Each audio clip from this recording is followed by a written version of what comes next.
ఓం నమో వెంకటేశాయ.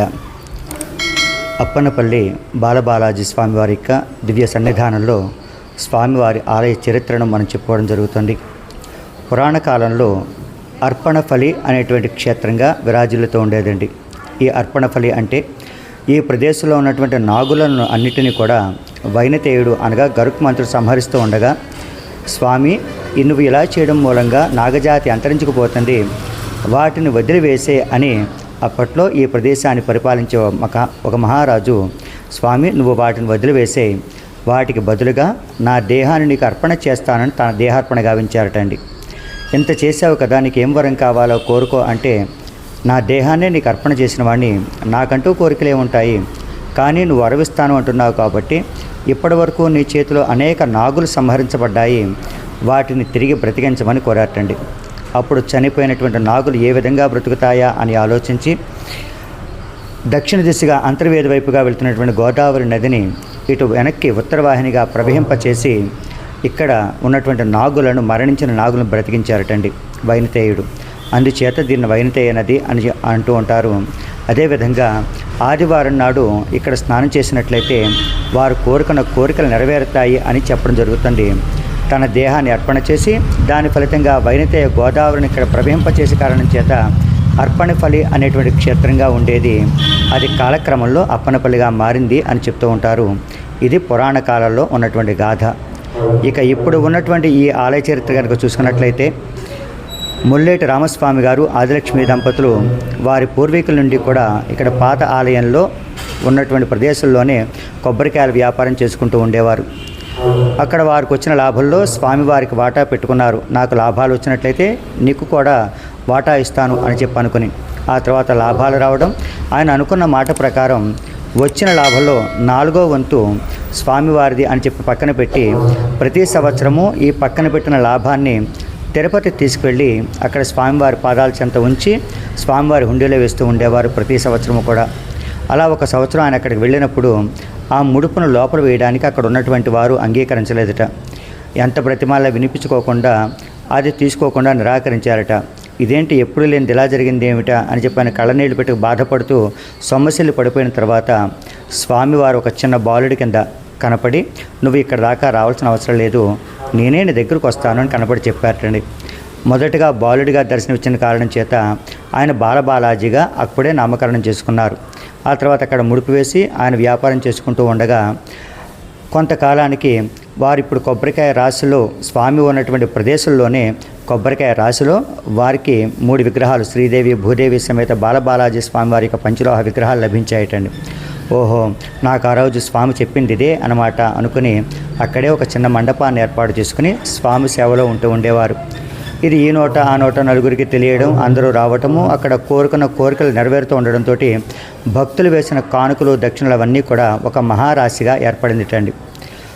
దీన్ని ఏం చేయాలి ఏమిటని చెప్పిన పెద్దలందరినీ ఆలోచించగా, స్వామిని మనం ఈ కొబ్బరికాయ రాశిలో, ఈ కొబ్బరి పాకలో ఉంచడం ధర్మం కాదు, చక్కగా ఆలయ నిర్మాణం చేసి యజ్ఞ యాగాది క్రతువులు ప్రతిష్ఠ చేసినట్లయితే కళ్యాణము మొదలైన కార్యక్రమాలు చేయడానికి వీలవుతుంది అని చెప్పడం జరిగిందిటండి.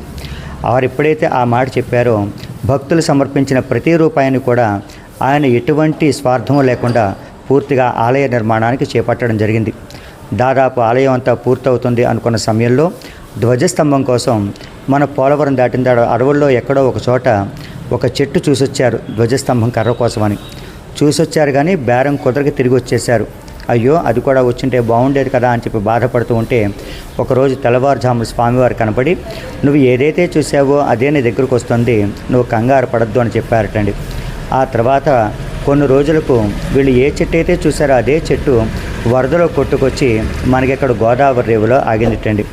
దాన్నే మనకి ఇక్కడ ఆలయంలో ధ్వజస్తంభం కింద ఏర్పాటు చేయడం జరిగింది. ఆ తర్వాత తిరుపతి నుండి స్వామివారి విగ్రహాన్ని తీసుకొచ్చి ఇక్కడ ప్రతిష్ఠ చేయడం జరిగింది చిన్నజీయర్ స్వామివారి చేత. ఆ తర్వాత వచ్చిన భక్తులు బాధపడుతూ ఉన్నారు. ఎంతో దూరం నుంచి వ్యయ ప్రయాసాలతోటి ఇక్కడికి రావడము, వచ్చిన తర్వాత స్వామివారి సన్నిధికి వచ్చేటప్పటికి మారుమూల పల్లెటూరు రావడంతో వాళ్ళకి ఉండడానికి తినడానికి కూడా చాలా ఇబ్బంది పడుతూ ఉండేవారటండి.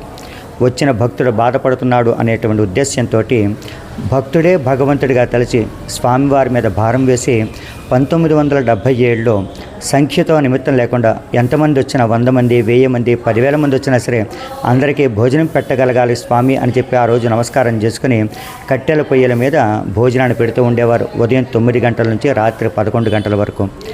అది ఆనాటి నుండి ఈనాటి వరకు కూడా ఇక్కడ కొనసాగుతుంది భక్తుల యొక్క విరాళాలతోటి. ఇక్కడ 2 విధాలుగా స్వామి, ఒకటి స్వయంభూగా వెలిసినటువంటి పాత దేవాలయంలో స్వయంభూ స్వామిగా ఒకటి, ఇక్కడ రెండవది మన వెనకాల ఉన్నటువంటి ప్రతిష్ఠ దేవాలయంగా ఇక్కడ స్వామివారు ఉంటారు.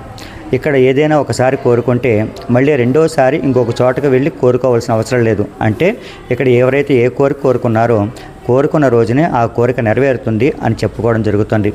అదేవిధంగా ఇక్కడ స్వామివారికి జ్యేష్ఠ శుద్ధ ఏకాదశి నాడు స్వామివారి కళ్యాణం అత్యంత వైభవపేతంగా నిర్వహించడం జరుగుతుంది. మరి అదేవిధంగా ప్రతి నిత్యము కూడా పాత దేవాలయంలో ఉదయం 7 గంటల నుండి 11 గంటల వరకు భక్తులచే అభిషేక కార్యక్రమాలు చాలా దిగ్విజయంగా జరుగుతూ ఉంటాయి. ఇక నూతన ఆలయంలో ప్రతి శుక్రవారము స్వామివారి మూల విరాట్కు పంచామృతాభిషేకము, అమ్మవార్లకు కూడా పంచామృతాభిషేక కార్యక్రమం శుక్రవారం నాడు నిర్వహించడం జరుగుతుంది. ప్రతి శనివారము ఆదివారము విశేషంగా భక్తులు వస్తూ ఉంటారు. ఇక్కడ ముఖ్యంగా గమనించవలసింది 1500 రూపాయల నుంచి పైన ఇచ్చినటువంటి చందా ఇచ్చినటువంటి భక్తులకు వారి యొక్క గోత్రనామాలతోటి 10 సంవత్సరాల పాటు వారు కోరుకున్న రోజున పూజ చేసి 10 మందికి అన్నదానం చేయడం జరుగుతుంది. అన్నదానం పుట్టిన చోటుగా ఇక్కడ చెప్తూ ఉంటారు. ఇక్కడ భోజనం చేసినట్లయితే శుభాలు కలుగుతాయి అని అంటూ ఉంటారు. అలాగే 50 మంది భక్తులు కూడా ఇక్కడ స్వామివారిని దర్శించుకొని అనేక మంది వారి కోరికలు నెరవేర్చుకుంటూ ఉంటారు. అలాగే మనమందరము కూడా ఆ స్వామి అనుగ్రహంతో మనం చేసే ప్రతి కార్యక్రమంలోని విజయాన్ని సాధించి స్వామివారి దివ్య ఆశీస్సులు పొందుదాము. ఇది అర్పణఫలి అనేటువంటి అప్పన్నపల్లి అనేటువంటి క్షేత్రం గురించి నాకు మా పెద్దలు చెప్పినటువంటి వివరాలను మీ అందరితో కలిసి పంచుకుంటున్నాను. ఓం నమో వెంకటేశాయ.